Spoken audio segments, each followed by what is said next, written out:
Brought to you by Biz Analyst by Khata Book. ना computer ना file, अब tally data on mobile बिज analyst के साथ। शाम को 5 बजे चुनावों का ऐलान होना था, तारीखों का ऐलान होना था।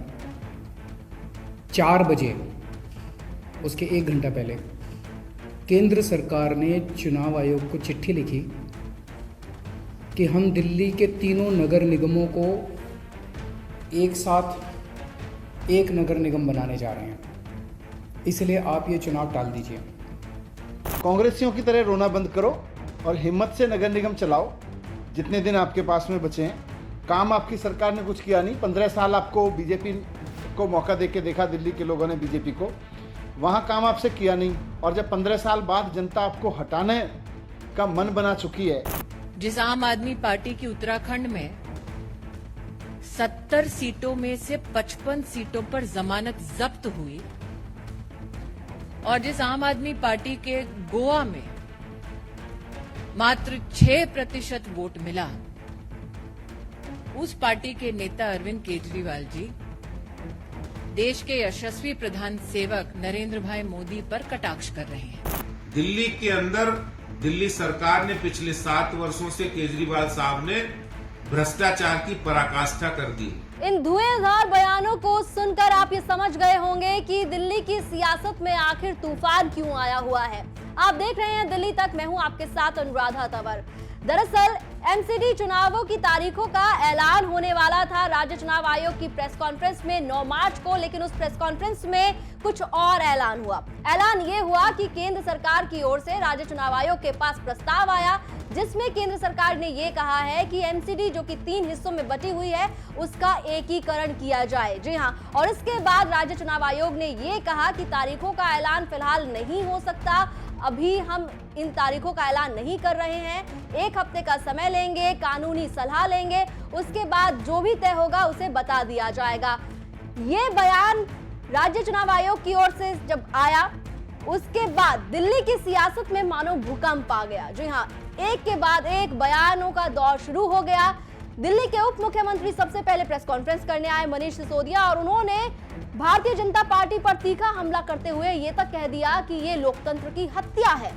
इसके बाद अगर बात करें तो भारतीय जनता पार्टी दिल्ली इकाई के अध्यक्ष आदेश गुप्ता का बयान सामने आया और उन्होंने ये कहा कि ये आदत है अरविंद केजरीवाल और उनकी सरकार की, वो संवैधानिक संस्थाओं पर बैठे लोगों का इस तरह से अपमान करते हैं।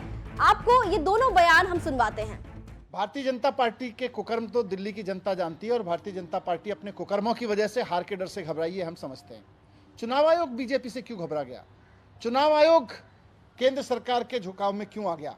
देश के संविधान ने चुनाव आयोग को ये जिम्मेदारी दी है और पूरी पावर्स दी हैं कि वो किसी भी सरकार के आगे झुकेगा नहीं, निष्पक्ष चुनाव कराएगा, समय पर चुनाव कराएगा।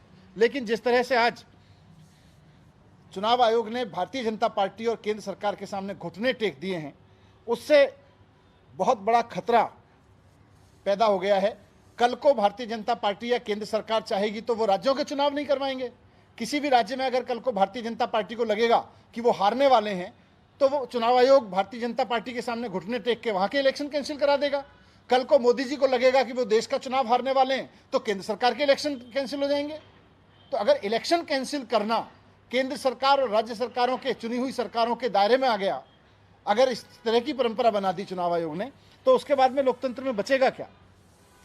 बुलाई हुई प्रेस कॉन्फ्रेंस को जिस तरह से आज नकारा गया, चुनाव आयोग ने अपने पूरे शेड्यूल को जिस तरह से टाला केंद्र सरकार के दबाव में, देश के इतिहास में आज तक नहीं हुआ, पहली बार हुआ है। मैं आखिर में यही कहना चाहता हूं कि भारतीय जनता पार्टी लोकतंत्र की इस तरह से हत्या ना करे। चुनाव आयोग अपने दायित्व को समझे। संविधान ने, बाबा साहब ने, देश की उम्मीदों ने, आज़ादी के इतने सारे जान देने वाले लोगों ने आज़ाद देश कराया और फिर संविधान बना तो इसलिए ताकि संविधान के हिसाब से देश चलेगा, और संविधान ने चुनाव आयोग को ताकत दी तो इसलिए ताकि संविधान के हिसाब से चुनाव कराएगा।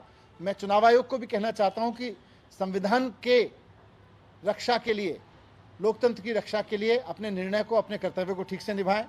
दिल्ली में म्युनिसिपल चुनाव को लेकर चुनाव आयोग के निर्णय पर जिस तरह से आम आदमी पार्टी के नेता मनीष सिसोदिया जी ने और दिल्ली के मुख्यमंत्री केजरीवाल जी ने जो अराजकवादी प्रतिक्रिया व्यक्त की है वो वास्तव में उनकी सोच दिखाती है कि किस तरह से वो संविधान की अवमानना करते हैं। ये कोई पहला उदाहरण नहीं है कि उन्होंने संविधान की अवमानना पहली बार की है। उन्होंने इससे पहले कोर्ट को नहीं माना, उन्होंने इससे पहले सेनाओं के शौर्य पराक्रम पर प्रश्न चिन्ह खड़ा किया, उन्होंने इससे पहले कई बार संवैधानिक मान्यताओं की धज्जियां भी उड़ाई हैं। 26 जनवरी गणतंत्र दिवस की भी धज्जियां उड़ाने का दुस्साहस अरविंद केजरीवाल कर चुके हैं। तो ये कोई नई बात नहीं है। लेकिन कहानी यहीं खत्म नहीं हुई।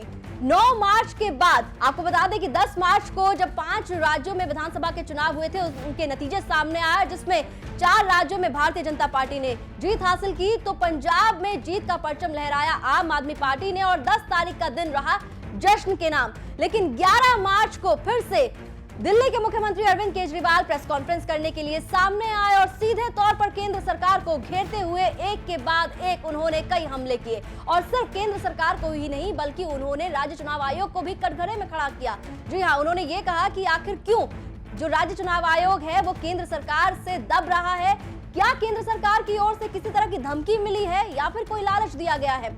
क्या कुछ कहा अरविंद केजरीवाल ने, वो भी आपको सुनवा देते हैं। 9 तारीख को जो दिल्ली चुनाव आयोग है, स्टेट इलेक्शन कमीशन है दिल्ली का, उन्होंने सुबह सुबह एक प्रेस इनविटेशन भेजा कि आज शाम को 5 बजे चुनाव आयोग एमसीडी के चुनावों की तारीख का ऐलान करेगा, डेट्स ऐलान करेगा, किस तारीख को नॉमिनेशन होगा, किस तारीख को विड्रॉ किया जा सकता है, चुनाव किस तारीख को होंगे। शाम को 5 बजे चुनावों का ऐलान होना था, तारीखों का ऐलान होना था। 4 बजे, उसके 1 घंटा पहले, केंद्र सरकार ने चुनाव आयोग को चिट्ठी लिखी कि हम दिल्ली के तीनों नगर निगमों को एक साथ एक नगर निगम बनाने जा रहे हैं, इसलिए आप ये चुनाव टाल दीजिए। 5 बजे चुनाव आयोग ने चुनावों केंद्र सरकार के कहे के मुताबिक चुनाव टालने का ऐलान कर दिया। शायद भारत के इतिहास में पिछले 75 साल में आज़ादी के बाद से पहली बार ऐसा हुआ होगा कि केंद्र सरकार ने सीधे किसी राज्य के चुनाव आयोग को चिट्ठी लिख के चुनाव टालने के लिए कहा है। लोगों के अंदर बातचीत चल रही है कि 2-3 बातें चल रही हैं। 7 साल से 8 साल से केंद्र में भारतीय जनता पार्टी की सरकार है। 8 साल, अगर इनको तीनों एमसीडीज को एक साथ करना था, इकट्ठा करना था, 8 साल में इन्होंने क्यों नहीं किया? चुनाव की तारीखें ऐलान करने के 1 घंटा पहले इनको अचानक याद आई कि अब हमें तीनों एमसीडी को इकट्ठा करना है, इसलिए चुनाव टाल दिए जाएं। तो लोग कह रहे हैं कि एमसीडी को इकट्ठा करना, एक करना तो बहाना है, मकसद चुनाव टालने का था। क्योंकि बीजेपी को लग रहा था कि दिल्ली में अब अगर चुनाव होंगे तो आम आदमी पार्टी की ज़बरदस्त लहर है, बीजेपी उस लहर में बह जाएगी और बीजेपी हार जाएगी, इसलिए चुनाव टालने के मंशा से ये किया गया। तो अरविंद केजरीवाल ने यह भी कह दिया कि भारतीय जनता पार्टी को डर है कि वो एमसीडी चुनावों में हार जाएगी और इसी वजह से चुनावों को टालना चाहती है। जब यही सवाल, जी हाँ, यही सवाल उठा स्मृति ईरानी, जो कि भारतीय जनता पार्टी की दिग्गज नेता हैं और केंद्रीय मंत्री हैं, उनकी प्रेस कॉन्फ्रेंस में, तो उन्होंने भी जवाब देने में कोई इंतजार नहीं किया और सीधे तौर पर उन्होंने कहा कि जो पार्टी उत्तर प्रदेश के चुनावों में नोटा से भी कम वोट लेकर आई है, वो अगर ये बात करे कि उनकी लहर है तो फिर क्या कहा जाए। क्या कुछ कहा स्मृति ईरानी ने, वो आपको सुनवाते हैं। दरअसल स्मृति ईरानी जो है वो दिल्ली में प्रेस कॉन्फ्रेंस कर रही थी और इस प्रेस कॉन्फ्रेंस का जो मुद्दा था वो था एमसीडी का फंड। जी हाँ, स्मृति ईरानी ने आरोप लगाए हैं दिल्ली सरकार पर कि एमसीडी का जो फंड है वो दिल्ली सरकार ने रिलीज नहीं किया है। 13,000 करोड़ रुपए का फंड है। लेकिन पहले आपको वो सुनवाते हैं कि स्मृति ईरानी ने किस तरह से अरविंद केजरीवाल के बयान पर जवाब दिया। आम आदमी पार्टी के नेता श्री अरविंद केजरीवाल जी की ओर से एक हास्यास्पद प्रेस वार्ता हुई, जिसमें उन्होंने ये क्लेम किया कि 5 में से 4 राज्य हारने के बाद आम आदमी पार्टी की लहर है। हास्यास्पद है कि जिस आम आदमी पार्टी को उत्तर प्रदेश में नोटा से कम वोट मिला, जिस आम आदमी पार्टी की उत्तराखंड में 70 सीटों में से 55 सीटों पर जमानत जब्त हुई, और जिस आम आदमी पार्टी के गोवा में मात्र 6% वोट मिला, उस पार्टी के नेता अरविंद केजरीवाल जी देश के यशस्वी प्रधान सेवक नरेंद्र भाई मोदी पर कटाक्ष कर रहे हैं। कटाक्ष करने का कारण कि वो दिल्ली में निगम का रिफॉर्म, उसका समर्थन नहीं करना चाहते। रिफॉर्म के विरोध में अरविंद केजरीवाल स्वयं उपस्थित होंगे, ये शायद दिल्ली के नागरिकों ने कभी सोचा नहीं था।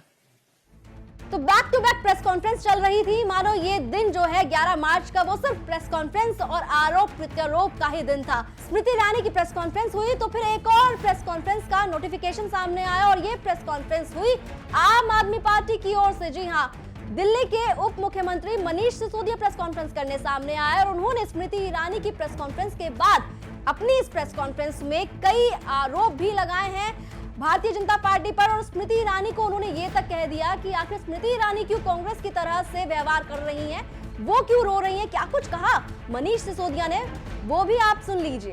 केंद्रीय मंत्री माननीय स्मृति ईरानी जी से 3 चीजें कहना चाहता हूं। उन्होंने जस्टिफाई किया है कि चुनाव रुकवा के बीजेपी ने सही किया है, एमसीडी का चुनाव रुकवा के बीजेपी ने सही किया है। पहली बात तो मैं उनसे कहना चाहता हूं कि मैडम, ये कांग्रेसियों की तरह रोना बंद करो।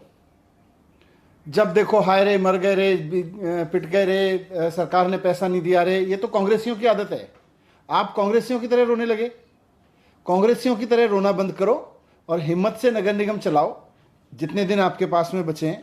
काम आपकी सरकार ने कुछ किया नहीं। 15 साल आपको बीजेपी को मौका देके देखा, दिल्ली के लोगों ने बीजेपी को, वहां काम आपसे किया नहीं। और जब 15 साल बाद जनता आपको हटाने का मन बना चुकी है और अरविंद केजरीवाल जी को एमसीडी में देखना चाहती है, एमसीडी में भी केजरीवाल का नारा लगा रही है, तो फिर आप हाय रे, मर गए रे, केजरीवाल ने पैसे नहीं दिए रे, दिल्ली सरकार ने पैसे नहीं दिए रे, पैसे नहीं मिले रे, पैसे नहीं मिले रे, तनख्वाह नहीं मिली रही। अरे आपका लोगों ने भ्रष्टाचार इतना कर रखा है, पैसे कहां से आएंगे? आपके पास पैसे बचेंगे कहां से?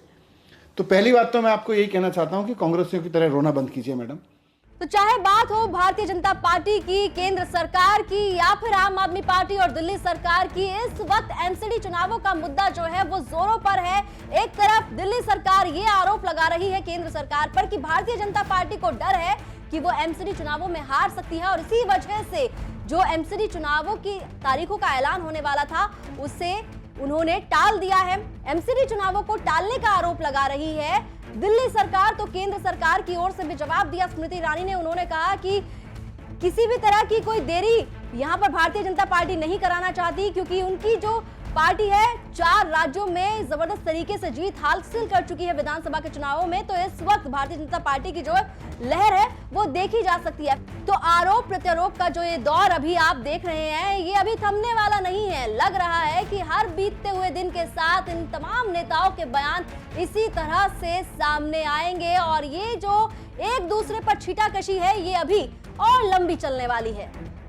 दिल्ली एनसीआर की खबरों के लिए आप देखते रहिए दिल्ली तक।